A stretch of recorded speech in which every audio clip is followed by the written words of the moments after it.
டேய், அனைவருக்கும் வணக்கம். ஒரு சுவர் விளம்பரம் இந்தியா ஒழிகன்னு எழுதியிருக்கு. அது எங்கன்னு பார்த்தீங்கன்னா பாகிஸ்தான் ஆக்கிரமிப்பு காஷ்மீர்ல எழுதல, மணிப்பூர்ல எழுதல, வடநாட்டில் எங்கேயுமே எழுதல. நீங்க நினைச்சிருப்பீங்க, ஓ இந்தியாவை எதிர்க்கிறது யாரா அப்படின்னு. இது எங்கேயுமே கிடையாது.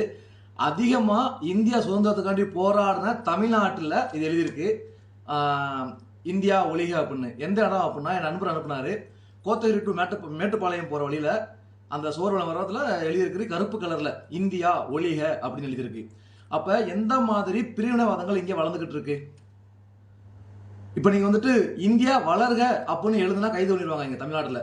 அந்த அளவுக்கு தமிழ்நாடு நிலைமை இருக்குது. நீ இந்தியாவுக்கு எதிராக நீ கோஷம் போட்டா நீ மட்டும் தமிழ்நாட்டில் வாழலாம்.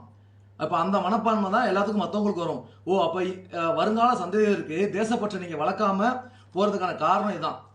ஏன்னா வருங்கால சந்ததியர்கள் தேசப்பற்றை வளர்த்துட்டாங்க அப்படின்னா இந்தியா வளர்ச்சி அடைஞ்சிடும் கொஞ்சம் மேலும் மேலும். ஆனா இவங்க மொத்தத்திலேயேவும் பிரிவினைவாதத்தை முழுக்க முழுக்க மக்கள் மத்தியில தூண்டணும்.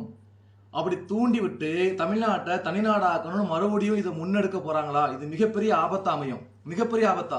ஏன்னா ராணுவத்துல இந்திய நாட்டை காப்பாத்துறதுக்கு முக்காவாசி பேர் தமிழ்காரன் தான் இருப்பான். அங்க தமிழ்நாடு தான் அங்க இருப்பான். கார்கில் போர்லயேவும் தமிழ் மொழியை வச்சுதான் அங்க கார்கில் போரை ஜெயிச்சது.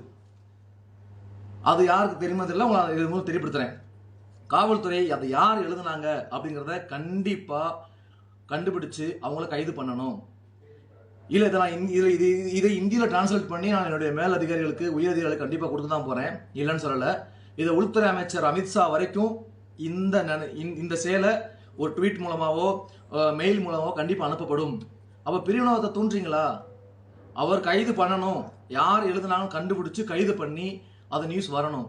அப்படி இல்லை அப்படின்னா இது எழுதுறதுக்கு தூண்டுகோல் அமைஞ்சிரும். என்ன பண்ணிட போறாங்கன்னு இன்னொருத்தனும் இந்தியா ஒழிகன்னு எழுதுவான். அவ தமிழ்நாடு ஃபுல்லா அந்த கோஷங்கள் எழுப்பப்படும். அப்ப இதை வச்சு நீங்க அரசியல் பண்ண போறீங்களா? தயவு செய்து கண்டிப்பா நடவடிக்கை எடுங்க. இந்த வீடியோவை கண்டிப்பா ஷேர் பண்ணுங்க தயவு செய்து.